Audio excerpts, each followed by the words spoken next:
Hey, thank you for joining us again for another episode of Real Talk. We want to thank our sponsors over there at Park Bank. Thanks for everything that you're doing, supporting us at this time, and help us get this information out to the public. We have a small business owner here in Madison from a restaurant that a lot of you would know, especially if you go to Badger games, etc. My good friend Ryan here, one of the owners at Dotty's. How are you, sir? Doing well. How are you doing, Henry? I'm good. So you and your wife are basically a family business, right? Yes, sir. It's exactly what we are, family business. Yeah, well, that alone is that'd be interesting. Me and my wife in the same business. That would be working together every day. I love her to death. But that would be interesting. We've got very, very clear divisions of responsibility, so that helps us manage it. Oh, that's awesome. Your wife has a wonderful personality. I've met her a couple of times, and she's a person going to a restaurant, smiling, shaking hands with everyone, and very charming and personable, and keep people engaged. So she's a nice woman. Yeah. Well, she's grown up in that business. That was, her father founded it, and so it's been part of her life, from the very beginning. So it's a very natural environment for her. And you have kids. You have two kids? Two daughters, an 8-year-old and a 10-year-old. Oh, wow. So we're really in the same ballpark. So how is homeschooling right now? How's that going? They're doing great. We're probably like C- teachers, I think. But they're doing their part. We've got really kind of an alternative school program I think we're running here. But I think it's going like it's going for most parents. We're trying to balance. Even though the restaurant's closed, there's still plenty of work to be done, communicating with our 50 employees, trying to make heads of regulations and so forth, while still, somehow getting math done. Yeah. I mean, that's same thing. I have 3 kids at home and, just getting them to read. It's just, my wife she runs a tight ship. She has it on a schedule. Yeah. But the schedule blows up. Like one kid decides they want to go here, because it's just chaos, right? It's just a wild west. It is chaos. Yeah, it's totally chaos. I have so much respect. I've always respected you teachers, but I respect you more now. I amen.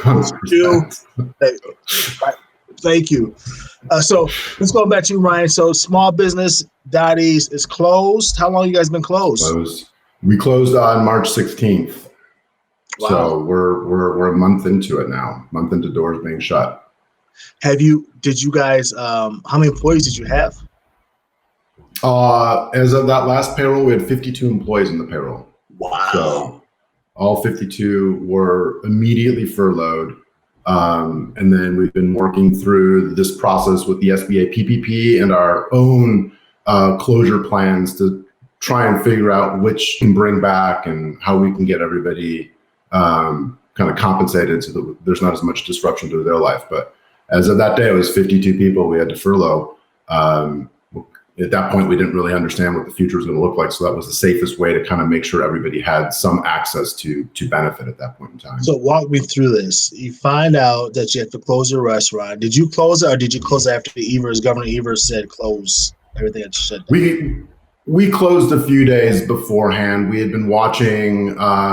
We'd been watching sort of the general decline in business as people were definitely being more careful in going out. We were referencing other restaurants to sort of peers and seeing what other restaurants were doing. And it was that Sunday that we had decided, at this point, a mandated closure is coming, so let's just get ahead of it right now. And I think it was maybe that Wednesday, I think it was when Evers had officially closed restaurants. So, and as a small business owner, when you decided to close, were you prepared for it to be closed this long? Or what was it? Walk me through that thinking, that process. So we're going to close for a week. What were you thinking? I think, at that point, I think the original emergency order was the Evers issues was just for about a month. But I think we had kind of been watching what was going on in different countries, France, seeing what Chicago was doing. Chicago just closed its restaurants. We've been talking with, Ian's Pizza is a neighbor business of ours right next door to Dotty's, and They've got a location in Seattle, Washington, so we were referencing them. Seattle had obviously been going through it longer than Madison with regard to the impacts from COVID. So we were kind of referencing all these different data points, but we came into it thinking we're probably looking at a solid 3-month closure. So we pivoted pretty quickly to developing a 3-month closure plan. I don't think we ever felt like it was going to be a brief experience. Wow, that'd be a tough decision. It was not easy, yeah. Yeah. So you mentioned the PPP program, the SBA program, the funding program. Did you guys? Were you lucky enough to get some of the money before it was gone? Yeah, we jumped on it right away, and so we were fortunate enough to be able to. I think working with our banking partners in that. I mean, we had an application submitted the day the loan program opened, and we had an approval that same day, and we were closed on the loan within a week. So I mean, I've never seen a process like that go that quickly. So we were fortunate in that regard. It just sort of we'd been watching the program, and as soon as it became available, decided, well, we'll take advantage of it as soon as we could. So how does the program? Because I've heard a lot of different concerns about the program. We interviewed the regional administrator yesterday, actually, about the program, and he was saying that they expanded the program drastically from about 3,200 vendors to 5,000 people who actually give out SBA loans, and they try to make sure that everyone get access to it, and they got out extremely fast. But there were some. He admitted, this is my words, not his. There were some flaws in it that they moved so fast. How did you feel? Do you feel like there's some flaws in the PPP program, or Yeah, there's significant flaws in the PPP program that I think is a function of how quickly the government had to move to try and get this money circulating in the economy. So there's a lot of unanswered questions. The general construct of the loan is understandable. It's clear. It's just the devil's always in the details with any type of a lending package, and no one seems to have the answers on those details, specifically as they apply to a restaurant operation that's been closed or is substantially reduced revenue due to being curbside or takeout or whatever it might be. A loan package for a restaurant that's closed isn't generating any revenue doesn't make any sense because you can't generate revenue off the employees you can pay. You're not generating revenue off your rent. So really the benefit of that package is the extent to which it becomes a grant. To the extent that you can have this loan ultimately forgiven is really, I think, the primary value in this legislation.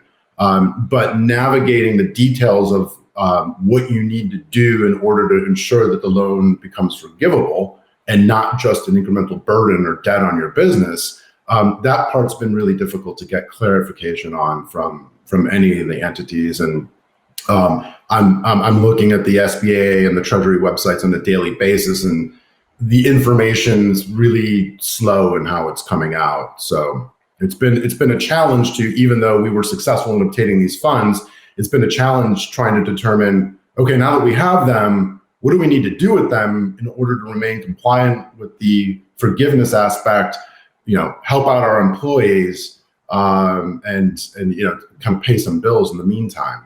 So, Ryan, preferably, what would you do? So, like, from listening to you or listening to Rob yesterday from SBA, it really sounds like the money, the PPP program is they're really focused on helping the employees. Yeah. Less of the businesses. That's just right. I mean, that's my guess. They would say it's helping businesses by helping the employees, but listening to you, listening to them, it was really focused on helping the employees. Right. So if you were going to advise them or senators or people how to package this next time as a small business owner, what would you advise them to say, yep, we want to help the employees because our 52 employees are extremely important to us. However, we also have a business. So you should do A, B, C, and D to help us do the hybrid to bring both those together. What would you say to that?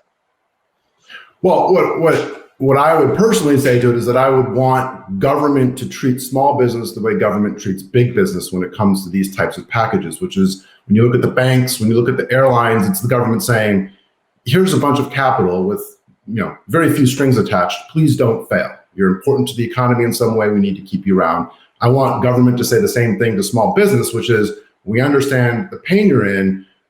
Here's some capital, remain viable, because when this all passes, we need small business to be strong enough to re-employ all those people who have been sidelined. The primary challenge in my mind with the SBA PPP is in the construct of the overall CARES Act. Part of that CARES Act includes this element called the Federal Pandemic Unemployment Compensation, which is basically this enhanced unemployment benefit. So anybody who's already on unemployment benefits, if you're receiving $1 in unemployment benefits on a weekly basis, the federal government is coming in to supplement that with an additional $600 a week, regardless of how much unemployment you're receiving. The challenge that presents for a small business like us is when this program, this PPP program, was issued, the Paycheck Protection made sense as a way for a small business to kind of keep its employees compensated during this shutdown. But with the federal pandemic unemployment compensation package, they do better on unemployment than they would if I were to pay them 100% of their wages. So now my challenge is trying to figure out, how do I basically tell employees, stay at home, you can't work legally, but I'll cover your paycheck. But wait a minute, the government's going to pay you more than I've ever paid you to do the same exact thing. That puts us in a challenging position to say, well, I can't even necessarily easily comply with the requirements of the loan forgiveness for the SBA PPP, because my employees are better off on unemployment. So what I would want is for some flexibility in how small businesses use those funds to be able to reopen in an environment where they can maximize bringing as many of those people who have been furloughed back onto the payrolls. And that means working capital to acquire inventory, start up our equipment again. We're probably going to be operating in an environment where some level of social distancing is needed. So restaurants are going to have to retool. What does that mean? We don't know yet, but we know it's probably going to cost money. It's probably going to change operations, and we need to start figuring that out. And businesses need the resources, the capital to be able to do that. The SBA PPP, it's helpful to employees that have been furloughed, I guess, or it's helpful with job security for employees who still have some ability to earn wages. But outside of that, it really benefits landlords and banks to the extent that you can use those funds for a mortgage payment on a building you own or rent, and to a lesser extent, the utility companies. But there's not a whole lot of wiggle room for business owners to make decisions that are appropriate for their business to ensure that we're able to reopen as strongly as possible. So you don't get, it doesn't help owners really directly. So you don't get any money. You and your wife don't get any money from the PPP program, right? No. It's very strictly limited to the use of those funds is for payroll, rent, or mortgage if you happen to own your building, and then utilities. Those are the only authorized uses of those funds, period. So no, there is no real benefit to me as an owner. It's not a bailout to me. It's funds to help maintain certain aspects of my expenses for a period of time. But a lot of those expenses, particularly if you're a restaurant, aren't really relevant right now. Payroll isn't really relevant outside of our key team members because I can't employ anybody legally. I can't have anybody come to work. So I can pay them to stay at home, which is fine, but that doesn't do anything to strengthen us when we reopen to rehire as many of those people as possible. Particularly when it's likely that when we do reopen, we're not going to be looking at year over year growth. It's going to be a very subdued business environment for a few months, I suspect. Probably longer than a few months is my guess. Right. Wow. So that's interesting because I never thought about it, but listening to you, yeah, that's interesting because it really is just for employees. And I guess you could argue that it helps the employees helping the business for sure. For sure. But it's not like a line of credit for the business. It's not cash flowing to business. It's really going directly to employees. Employees, landlords. It's because of the rent payments, and I understand that as well. A lot of landlords it's in the commercial lending interests need to make sure that mortgages are getting paid and rents need to get paid in order for mortgages to get paid. So it helps to keep that continuity of things going. But I think it's a half-baked plan with regard to, well, there's a lot of other aspects to running a business, and keeping a business viable that really aren't accounted for in this legislation. What would you do with money if they were giving you money just for the business, not for the employees, but just for the owners? What would you guys do with that money? I mean, obviously pay yourselves. I mean, that's the reality. But what else would you do? Yeah, no, I think a lot of it would be, okay, so we need to acquire equipment in order to be able to manage, we need face masks for employees now to make sure that, everybody's got a face mask, because that's probably going to be a requirement in reopening. We'd change the configuration of our dining room, so we'd have to limit capacity, which means that we're not going to be operating at full capacity. Dotty's is it's a Badger game day celebratory event, and it gets packed. Social distancing is not conducive to the type of business we run. But I understand that in some interim period, it might be a requirement. I'd like to be able to. We do takeout, but it's not a real big part of our business. I'd like to be able to retool to make sure that people can do ordering, takeout ordering or pickup ordering a little bit more easily. Things like that would help us adapt, I think, would be a lot more relevant. When we closed on the 16th, those next few days were us going through our coolers to idle our coolers. So that meant dumping a lot of product that had been prepped, giving a lot of product to local food banks, putting what we could in the freezer, having our beer vendors come take out kegs and empty out our beer coolers, because those consume a lot of energy. We had to throttle them down. So when we do have the opportunity to reopen, we have to make a pretty significant investment in some new inventory so that we can even serve food, so that we can even pour a beer. It would be nice to have the resources to be able to do that. I know that our vendors would appreciate us being in a position to start to help their businesses recover pretty quickly. Almost like a line of credit, that's all, for lack of a better word, of a low interest line of credit, or maybe no interest line of credit, or something that gives you a opportunity when you get back in business to be able to move and build quickly, to rebuild, and also give you something that helps you sustain over the 3 to 4 months of just keeping that business running, because it is going to be slow. It's like, I have a family, and I tell you, if the governor opened up everything tomorrow, and so everything's fine, I would be very cautious having me and my family engaged back into the community until I could trust that everything was going. So, I mean, that would be like a month at least, right? I mean, so. Oh, sure. Yeah. Well, I mean, you look at our restaurant too, and it's, okay, are we reopening into an environment where UW campus is back in full swing? Are students back on campus? Are we doing football Saturdays? Are we doing Coal Center events? Those are big question marks that have a very significant impact on the level of business activity that's even possible once we reopen. It would be nice to have some liquidity, to have some cushion to be able to navigate that. And that would put us personally in a better position to bring on staff that maybe wouldn't make sense to keep on staff, but we'll keep them there because we've got the ability to operate, perhaps at lower revenue levels, and maybe not profitably for a few months while we kind of hit a full stride again, which I understand, could take 6 months. The Republican legislator is upset that Governor Evers extended the Safer at Home Act. Yeah. That if it was up to them, it sounds like they want to open things up faster. They want to open up things now. And I think they would argue that they want to open up for people like you, small businesses who are struggling. They want to open up the economy right away. So you're in a very unique position, right? So you are a small business owner, you have kids, and I'm assuming that you have kids that you're even more concerned about the coronavirus. So this is my assumption. Where do you stand on that? Where do you stand on opening up the economy tomorrow versus safer at home and all that stuff?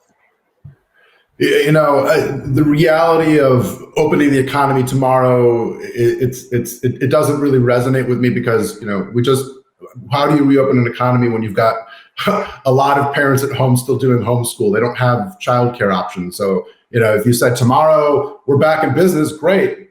It's my wife and I trying to do the negotiation of, well, who's going to go open the business when we've got 2 kids at home that need to be watched after. I'm in that regard, I'm kind of a team player in this whole thing. And I think hopefully everybody is to some extent. I want to do whatever we need to do as a society to make sure we kick this thing and we can get back to life as normal as it can be. And if the people who are health experts, et cetera, and so forth, say we need one more month of being able to be ready to reopen in a way that looks more normal, then that's fine. I can accept that. I can plan around that. I can make that work. I understand the eagerness on the part of other small business owners to kind of be able to get back to business, and I'm there too. But I don't see the benefit of that if we can't do so in a way where we know it's safe, and where people who are coming to our businesses know it's safe, and they can trust being in our establishments, not feeling like there's a risk in doing so. So as much as I'd love to get started tomorrow, I do understand the need to make sure that we reopen in a way that's strategic and well thought out. Now, what I will say is it's helpful. Businesses thrive when there's certainty. So to be able to kind of set a date and have everybody work towards that date and think about that date and plan on that date is far more useful than getting down the road only to find out, oh, here we are end of May and it looks like we got another month. That's where I feel like it does us a disservice, because it's like, well, we gotta come up with a plan. It's gotta feel like there's some type of certainty and control over this, where government can say, look, we know that by early June we'll have this thing licked. Everybody plan to open whatever date in June. Let's work off that, then continuing to move the ball and say, well, it's May 25th or 26th at least. Like, well, I don't know what to do with the at least part, So that part I do find frustrating. That's one of the challenges, I think, of the economy, what you're saying, that they need to give you businesses a hard date, is that no one's in control of the virus, right? So no one's in control of when it comes, when it goes. No one wants to admit it, but no one knows what's going on. No one has any control, and a lack of control is making everyone nervous, but no one knows when this is going to go away, right? So it's like, I feel as a small business guy myself, I totally get it. I mean, I get it, but I don't know if there's ever going to be that certainty. And then it comes down to a risk of when is the economy versus health, and how do you balance it? Who makes that decision? I wouldn't want to call that shot, right? But no. But getting back to what we're talking about with the SBA PPP, that's where the uncertainty really becomes a bigger problem, is that the inflexibility of that program makes it such that, well, I don't know how to use these funds because these funds I'm supposed to have completely expended within 8 weeks, but we don't know what is going to be happening in 8 weeks. Yeah. So it makes it difficult to figure out how to effectively put those dollars into the economy in the best way if we're still all just kind of guessing. Yeah, that makes sense. And I get why we're guessing, but they then need to make sure that the programs align with the uncertainty of the environment, which is take the timelines off and give people more room. Yeah, that's wise counsel, young man. So before we go, Ryan, why don't you tell I don't do this often, but I'm a big supporter of small businesses. Tell people about Dotty's. Tell us about where you are. Tell about the location. Just tell people about who you guys are.